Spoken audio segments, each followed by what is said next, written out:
Hey guys, Money With Me here, where I talk about anything and everything related to money and how to grow your wealth. And in today's video, let's talk about how much you should spend on your primary residence, the one that you're going to be living in, and the true cost of owning a property in Singapore.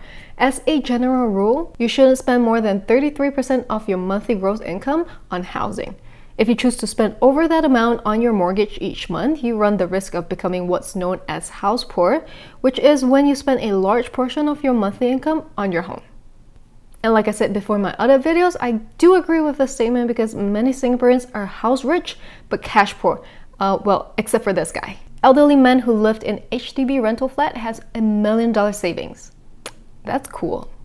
The safer thing to do, and what I like to do, is to cap your rent or mortgage expenses to about 25% of your monthly salary. That way you have extra breathing room to pay other bills associated with the home, like your electricity, gas, internet, maintenance fee, etc. But for the sake of this video, let's just use the more commonly used 33% number. So the first step is to take your monthly salary and multiply that by 33%. And if you're married, then the combined salary for both people. So for example, if you and your spouse are making $12,000 a month, then that figure is going to be $3,960. If you have any variable income, you can choose not to include it or take the 12-month average into account. That's totally up to you. And if you're self-employed, you can take the average figure or the lowest figure in a 12-month span. You'll want to underestimate your income for this rather than overestimating. Let's talk about HDB BTOs first. If you and your spouse's combined monthly salary is under the $14,000 income ceiling, you'll find that buying a BTO is much more affordable since the down payment needed for a 4 or 5 room flat is around $50,000 to $70,000.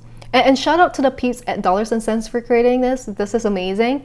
And this number doesn't include any grants. So you're looking at a 1,003 to 1,008 mortgage for a 4 or 5 bedder. Housing price between $337,000 and $459,000, which is still well below the 33% in our example. And if the $1,800 mortgage is 33% of your income, your combined salary should be at least $5,500. Not to mention, most people pay their monthly HDB loans with their CPF, so the amount that you have to pay out of pocket each month might be a lot lesser or sometimes none at all. But the caveat to buying a BTO is you have to be married as 2 Singaporean citizens. Can be a PR, has to be a citizen. So if you're single, you would have to wait until you're 35 years old before you can buy a BTO with limitations. I don't think you can buy a 4 or 5 room flat if I remember correctly. So you may consider buying a resale HDB or a private property. Yeah, I know the country doesn't favor single people. And if you and your spouse are past that $14,000 income ceiling, then your options are limited. You can only buy a resale HDB or a private property. Let me give you an example. Let's say you and your spouse make a total combined salary of $20,000 a month, then 33% of that amount is $6,600. What I like to do is to also work backwards to see the maximum home amount I can afford.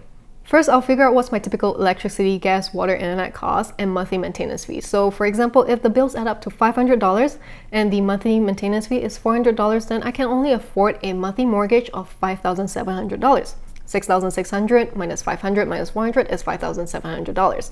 So with a 3% interest rate, I can only afford a maximum loan amount of $1.35 million, which means that the maximum home purchase price I can afford is $1.8 million.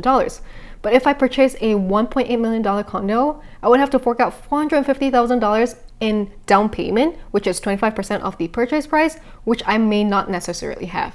So then I'll take a look at how much down payment I have set aside. If I only have $300,000, for example, then I can only afford a 1.1 million-ish home because I still have to factor in stamp duties, conveyance fees, and other miscellaneous costs. And if you intend to renovate your home, you should also factor that in unless you plan on taking a renovation loan. Now, you can also start with how much down payment you have first, but sometimes some people might have more down payment than they can actually afford. For example, if you have that $400,000 down payment needed for that $1.8 million condo, but the $6,600 mortgage with the maintenance fees and bills would be 60% of your monthly salary, that sort of scenario, then the question would then be, do you want to be a slave to your mortgage?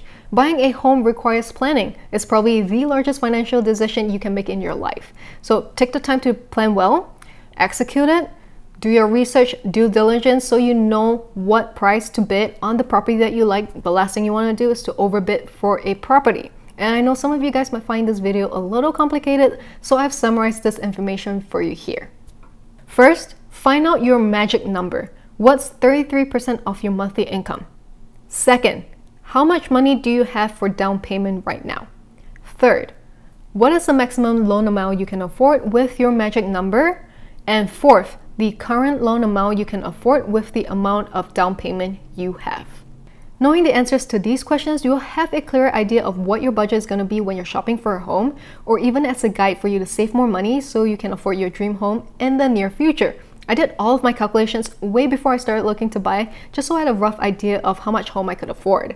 And when I was starting my search, I would put the maximum limit to be slightly higher than my budget, because you can always submit an offer that's like lower than the listing price, right? So for example, if my budget is $1 million, I would set the maximum limit to be $1.25 million. So I'm not restricting myself to only looking at properties that are at or below $1 million. That's all I have for today, guys. I hope you enjoyed this video and learned something out of it. Let me know in the comments down below if you guys use a similar approach or a different approach when you're buying your own property, and why. I would love to hear from you. Don't forget to smash the like button, subscribe to my channel, and ring the bell icon so you get notified whenever I post a new video. And feel free to follow me on my Instagram if you're interested to see what I'm doing in my real estate journey. And if you have any particular topic you want me to cover about real estate, feel free to DM me on Instagram or leave me a comment down below. Thank you for watching. I'll see you again next time.